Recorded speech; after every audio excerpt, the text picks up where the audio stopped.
This is the last minute that I'm sure everybody is eager to go get a drink, as am I. So thank you guys for being with me. We'll keep it concise and informative and kick it off, and we'll do some brief intros here. They're more important for this conversation, so I'll keep mine very brief. My name is Mike, I'm the co-founder and CEO of Prescient AI. We're an omni-channel media mix model. I started my AI career in 2014. I've been as Watson, remember the thing that beat Jeopardy on the questions, and so since then I've been obsessed with it, and we have been building Prescient AI since 2020, before AI was cool. So pass it over to Encore and Demos. Tell us a little bit about yourself and your role within your organizations. Cool. I'm Encore. I'm the SVP of Growth at Coterie. We're a diaper brand. If anyone here has kids, you might have heard of us. If you don't have kids, you probably haven't. And my career has just been in scaling consumer brands for the past 10 years. Some big ones like Trident, but a lot more subscription and e-com for the past 8 years. That's what I do. My name is Demos. Thank you guys for having me here. It's a pleasure. I'm the CEO and founder of Via Socks. We sell medical socks, but no longer saying that on Meta because the health and wellness changes. So we sell socks. Yeah, I'm sure we'll get to talk a little bit more about the brand and stuff like that for these questions. Yeah, I'm going to run it right back to you. You started the brand in 2021. Can you talk to us a little bit about the history? I know you've seen a lot of recent growth here. Just kind of get a landscape of what's been going down over the past few years. I like to be transparent. So the first year, 2021, we did around 5 million in revenue. Second year, 11. Third year, 14. Last year, 19. This year, we're trending towards 30. There was a lot of issues with that. A lot of growth issues, a lot of financial issues, a lot of meta ads issues. Again, more recently, the health and wellness issues we've had. So constant pivoting. Excellent. Appreciate that. Ankur, Coterie's been around for a bit, built a great brand. Can you talk to us a little bit about their early days and the evolution to where you guys are today? Some of the learnings. Yeah, for sure. And I'm stating this to contrast, because we have different approaches on different phases of the company sometimes, because Coterie 5 years ago, 4 years ago, was like $10, $15 million. And now it's kind of closer to that 200 million mark. So what you're going to do at that phase of those phases will be very different. But I think what you were talking about a lot is like you have to pivot a lot. Makes sense. For Coterie, it's been a lot more about like staying the course. Because you have your major reason why you exist, why you make customers' lives better. I think the previous panel was talking about those two, which I really liked. That shouldn't change a lot over time. At least for us, we're selling one main product. And so figuring out what that was, and then continuing to hammer that home, and then finding maybe your secondary or tertiary reason to make people's lives better has been the story. Absolutely, absolutely. When you think about just the amount of data that's available across your full stack, there's certainly no shortage of it, and you have a lot of stakeholders, whether internal, whether external agency partners. Can you talk a little bit about how you guys are making decisions with these data points, and how you keep using these data points to keep everybody on the same page and driving towards the same direction? I can start with that one. So I think the amount of data that you have can be a bit of a trap sometimes, because especially for the people, so like you have agencies, you're probably leading teams, you have more junior folks, more senior folks, and then frankly you have boards. And actually what you need to do, especially for people making decisions, you need to give them something, a clear singular metric or one or two to make decisions. Like, have you ever had to make decisions when you're looking at like 10 different attribution systems and you're like, if I'm optimizing to 2 things, I'm optimizing to nothing. You know what I mean? So give them a metric that you are like, I have high confidence as a leader. I've done my work. I've looked at all my data points to know that this metric, if you make this better, 90% of the time, everything else will be better. And then what you're doing on your side is you're the one dealing with the complexity, at least this is how I kind of think about it, and making sure, are things still going the same way? Is the metric I've given people to look at, is that still behaving like I think it should? When that gets better, everything gets better. And when it doesn't, that's when you hit the pause button, do a little bit more analysis, and then can steer your team once in a different direction versus steering them in different directions every single freaking time that your 10 attribute system just needs a bit of it.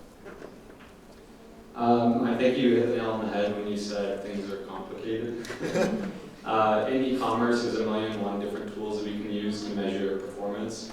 There's a million and one different metrics that we can use to measure performance. Do you want to use MER? Do you want to use NCPA? Do you want to use NCROAS? Do you want to use ROAS? Do you want to use returning customer revenue, new customer revenue?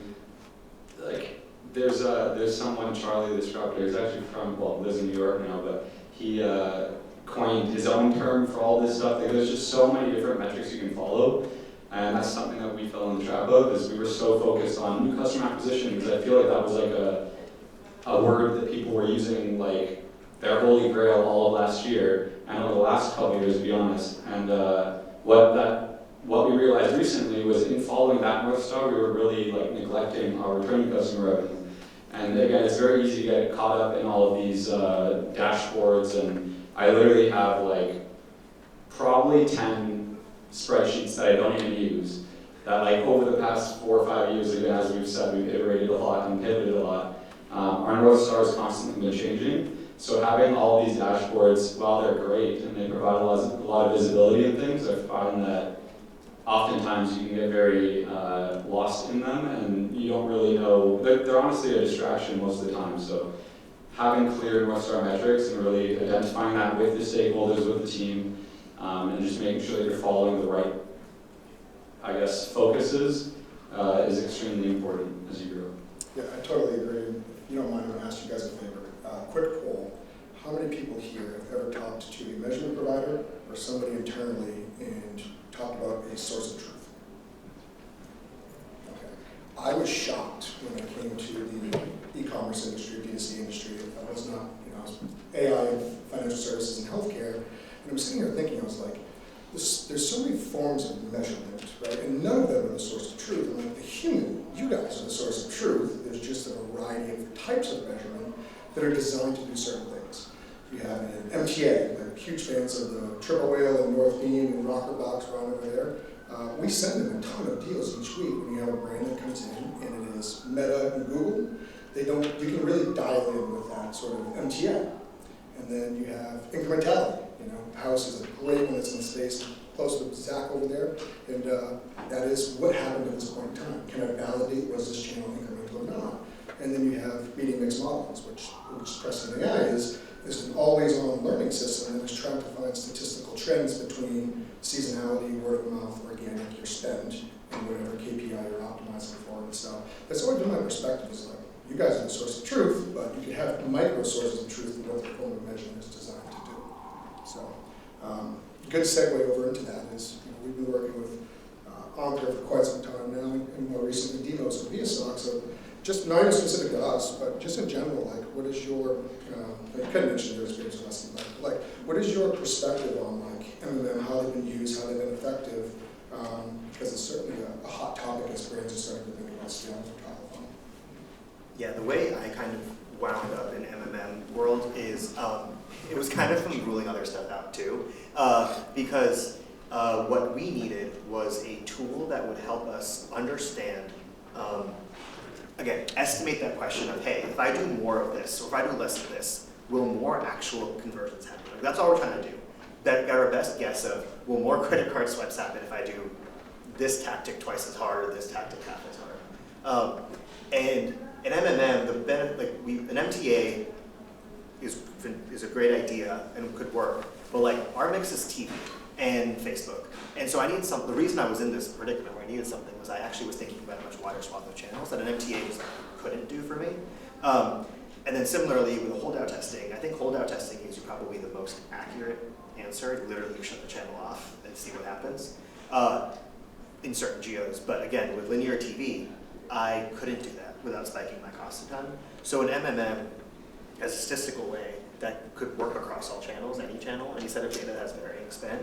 For me, that was the only thing that could actually solve my use case with my channel mix. Does everyone know what an MMM is? Because I know there's a lot of terms. Everyone uses MTA, MMM. I feel like MMM is more of a recent one in the last 6 to 12 months. So maybe, Mike, if you want to just touch on what an MMM is, and then I can get into my answer.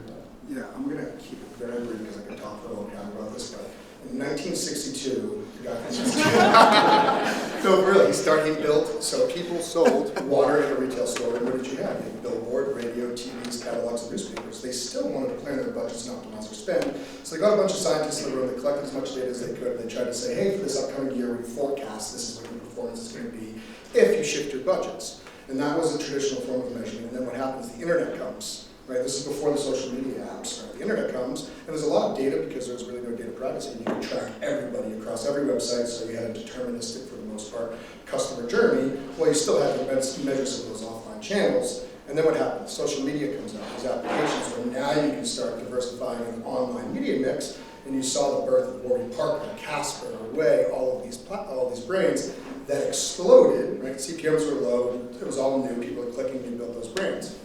And then what happens? iOS 14.5 hits. So you see what they absolutely should have done. You see the birth of the triple whales and the north beams that says, hey, we're going to implement this pixel on largely Meta and Google because these are predominantly click-based channels, and we're able to give you a more accurate representation of your spend within this world of data privacy. And then what happens is you say, well, I want to go to Amazon. I want to go to retail. I want to go, it's very easy for me to use Tatari, Mountain, all the different TV platforms, podcast, and those forms of measurement were not designed, right, to measure these channels. And so it's like, same with Mom the other day, it's like the summer of love coming all the way back again from the 60s, but in measurement space. It's like these things are now wildly relevant, and I think that's the way to think about it, is we have some sort of statistical relationship between your spend and whatever KPI you were optimizing for. It's not trying to say, Michael True saw this ad, converted, I spent this much money, we made this much revenue. What is the statistical way to achieve that? So at VSOX, we've been using MTA tools, multi-touch attribution, which basically means there's something on your website, it just tracks the first time someone saw your product and came to your website, it'll track all the different channels, and it'll help you determine, at least from advertising on Meta, on Google, on AppLovin, any of these channels that you can advertise and track someone coming to your website from somewhere else. It helps us analyze where the best use of our ad spend is. But over the last year or so, I know Meta's here, and sorry to say this, but Meta's been pretty wonky. Performance over the last year, and we're not the only brands to see this, but has been up and down. Thankfully, again, sorry Meta, thankfully there's been some challengers. AppLovin came around in Q4, and they crushed it out of the park. We were spending more on AppLovin than we were on Meta at one point, which was awesome. But with that, with introducing AppLovin, with spending more on Google, with spending more on Facebook, we started to run into issues that MTA tools didn't necessarily solve for us, because an MTA tool, again, it only tracks on your website from the click to your site.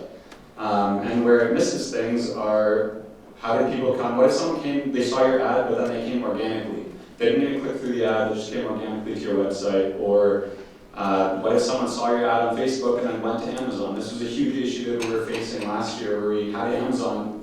We launched Amazon in 2024, and it quickly became 8% of our revenue with very low spend on the Amazon platform. And we were just okay, we're not going to spend on Amazon because we're getting so much traffic going from Facebook to Amazon, and our sales are 8% of our revenue. So ultimately, we ended up hiring an Amazon strategist, and he suggested, hey, spend more on Amazon because you're going to drive higher revenue, and then eventually you can pull back spend once you're ranking higher, et cetera, et cetera. But I was under the viewpoint that, why would I do that? Why would I waste money when, a lot of the traffic's coming from Facebook? I can see literally I'll double the spend on Facebook, or the day that we added AppLovin and spent $5K or $10K incremental spend on the website, Amazon sales doubled.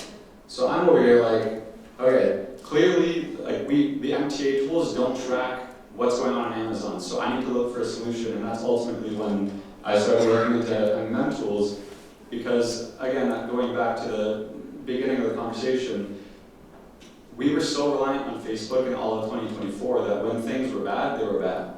And then in Q4, we just happened to, be blessed by this thing called AppLovin, and I say blessed, but also it was very unfortunate because we were trying to look at where's all this, where's the performance coming from, which channel do we use, which attribution model we use. If you use triple whale, they have first click, last click, triple attribution, total impact, all these different things, and whenever you click between them, they all tell you different stories.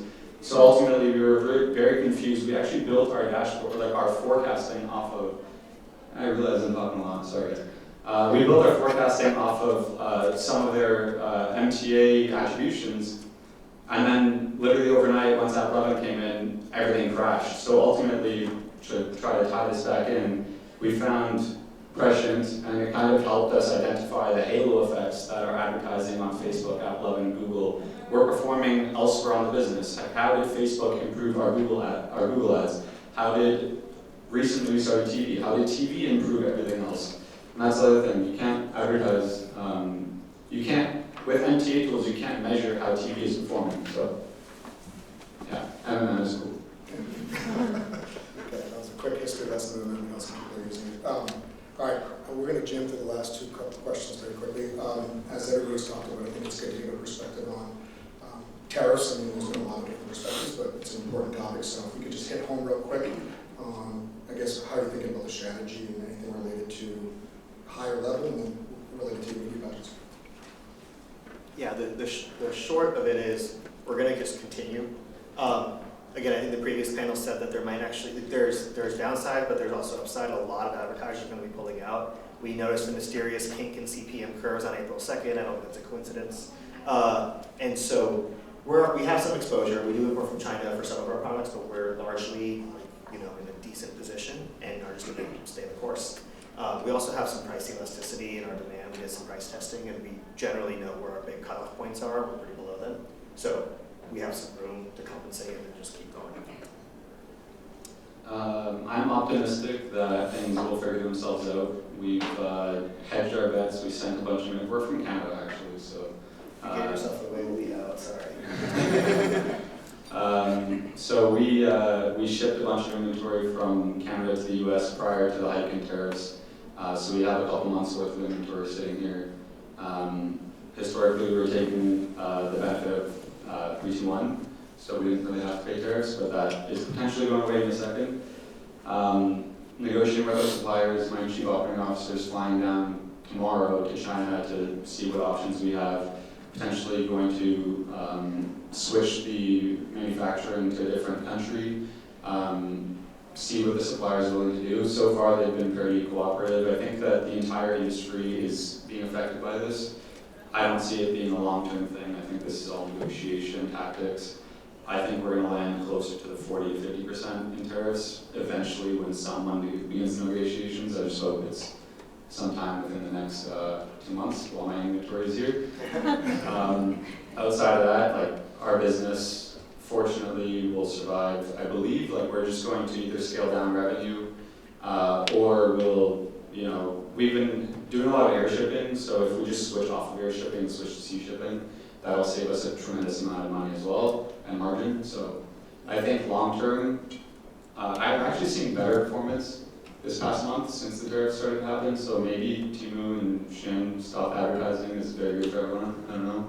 But I know that someone posted a screenshot somewhere on X saying that Temu has 4 ads running in the US now from 19,000. So maybe that's why Facebook's doing good, I don't know.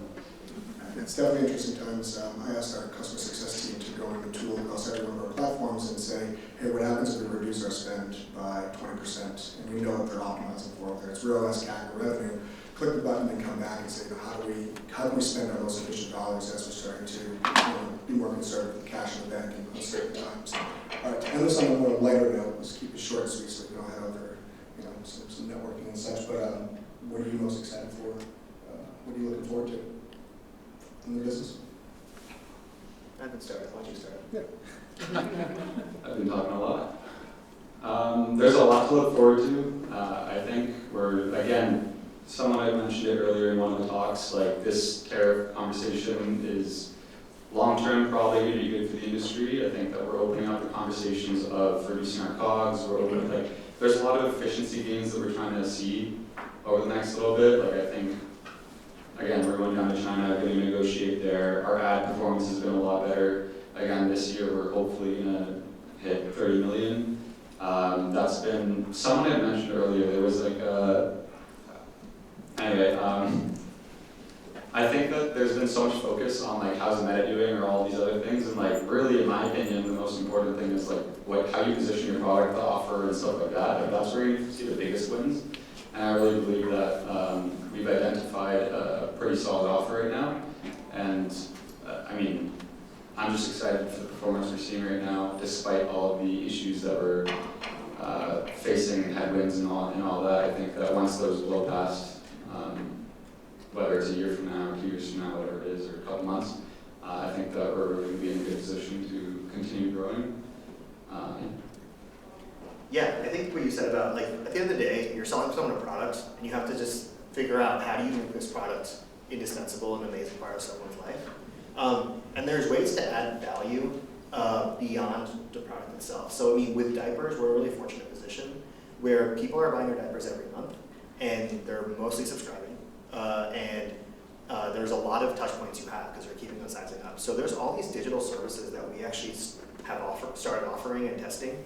The newest one that we're betaing right now is that we can now tell you when you should probably size up because we have all the data on that and all your order history. And that's a great free service that changes the value equation with the tariff kind of world from how are we raising prices or whatever, or how are we providing more value in a more price sensitive world. So I'm excited that we have that launched. We're in beta right now. It's been like a 5-year wish list item. And I'm excited to see how we can just further keep innovating the product. Yeah, like tariffs and everything put a nice, what's the word? Like put some pressure on you to do that, but you probably come up with better results for the customer at the end. Well, I'm excited to continue working with you all and all our clients. I'm excited to meet you guys and thank you guys all so much for bearing with us through a long day. I sat in the seats and gone through, listened to all the panels, and so thank you for that. And if there's any one-off questions that you guys might have, happy to take them, or if there's any ones that want to catch up and get out there, I'll do that as well. I have a question. What's that? You're saying that you guys are doing a lot more TV advertising. How much of it, I mean, I don't know if you can share this information, but what percentage of ad spend now is going towards top of funnel metrics, or top of funnel advertising as opposed to, like, again, performance marketing? Yeah, I'm going to give you an annoying answer on that one. And the answer that you want is what percentage of spend is going towards TV. But I think the actual answer is like TV's performance advertising and Facebook's upper funnel. Like I don't like that distinction because your creative is really what makes something upper funnel or not upper funnel, especially on Facebook. If my Facebook creative is like my buy one, get one offer, which I don't have, just if I have that, then yes, that's like a lower funnel thing. But if you put that barrier, which I have on my team, no sales, no discounts, you just have to tell people why this is amazing, then this becomes an upper funnel channel. So I think the vast majority of my spend, 80%, 85%, is upper funnel. Much of that is TV, probably about 10 to 20% of that is TV, depending on how well it's doing.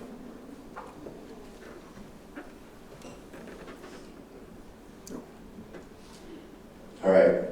Oh, wow. Okay, so I know there's been a lot of talk about merging M&Ms and incrementality tools. I'm curious, like Prescient, like how are you guys thinking about that, or what's the future roadmap? Yeah, it's a timely question, I would say. I think you've seen every form of measurement provider, whether it's an MTA, have recently bolted on an MMM, or traditional incrementality providers have recently bolted on an MMM, and my board and clients and everybody has been asking, well, are you guys going to create an incrementality solution? Listen, MMMs have this thing called prior. It's a prior belief, and that prior belief is used based off of some sort of measurement. And this is what we call calibrating an MMM. They're saying, well, if incrementality is the single source of truth at that time, that's what you should inform the prior belief within an MMM, and I don't disagree with that at all.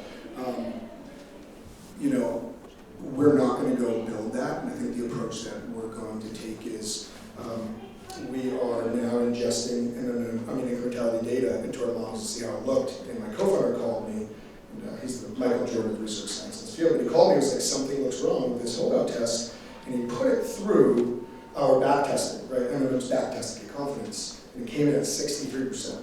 And so we had this client, it was a perfect client, because I'm like, dude, what if, and you guys run post-purchase surveys here?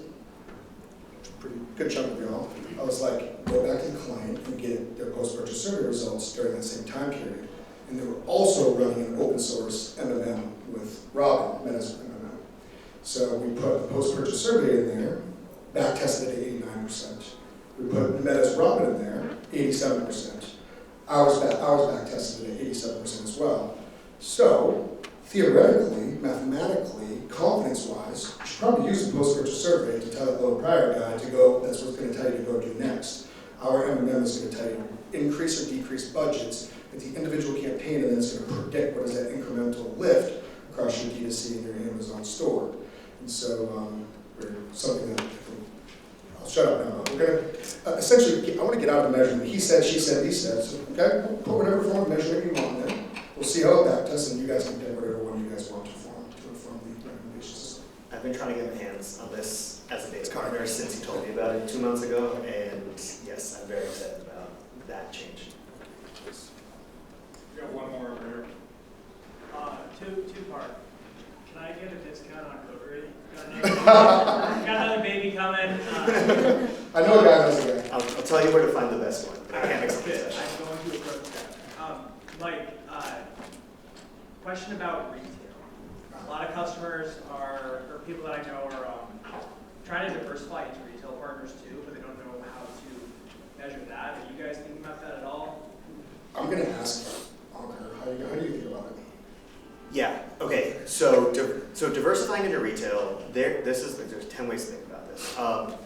So let's just first start. One is you have to decide whether retail is going to be an incremental channel for you, or an incremental sidekick, or is it now going to be the main engine of your business? And that's a very different distribution strategy.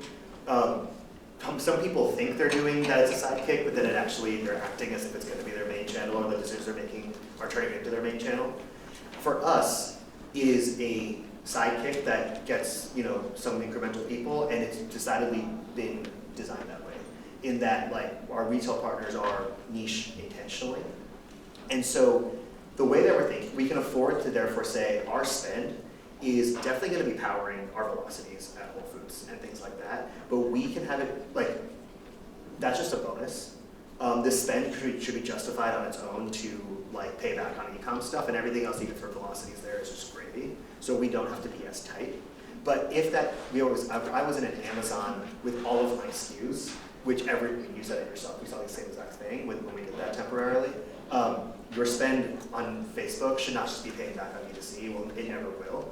Then you have to actually start measuring those things and like figure your correlations, or using a tool that can adjust your Amazon data and do that for you. Yeah, these MMOs are designed for retail, so they should be offered for omnichannel brands as well. Yeah, we partner with a very large eyewear brand that has a bunch of locations in our online store, and a mattress company called Stockfell over the last 9 months. And essentially we built omnichannel halo effects, which essentially quantify what is the halo effect of your spend on your D2C store, your Amazon store, and your retail store. Retail is tricky because you can have your owned and operated POS system. If anybody on Shopify POS, like, that's a huge win because it's naturally within the Shopify API.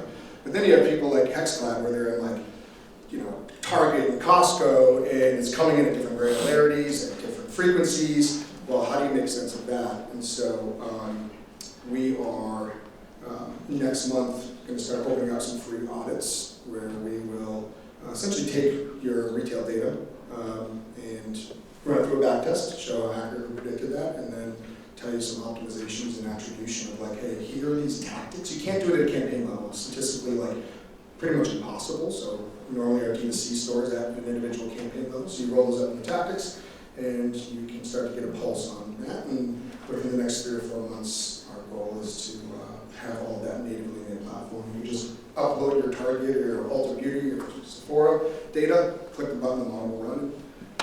You can go from there. So it's definitely a tricky thing to do, but you're an MMM guy. I know that you answered that, so it's a good question. Awesome. Well, let's wrap it up. It's been great to speak to you all, and thank you guys so much for coming in. And a big shout out to, I think we should all give a round of applause to Max. We called last week with stress. Yeah, I'll be really brief in closing this thing out. I want to just give shout outs and thank yous here, so step out of that light. So firstly, I want to give a big thank you to Alex Reiner, our COO. You guys didn't see him today, but we were working tirelessly to make today from reality. We had a lot of fun today. Hopefully y'all learned something. I'm walking away from today with some ideas of things to test, right? Whether new or otherwise. I also want to give a special shout out to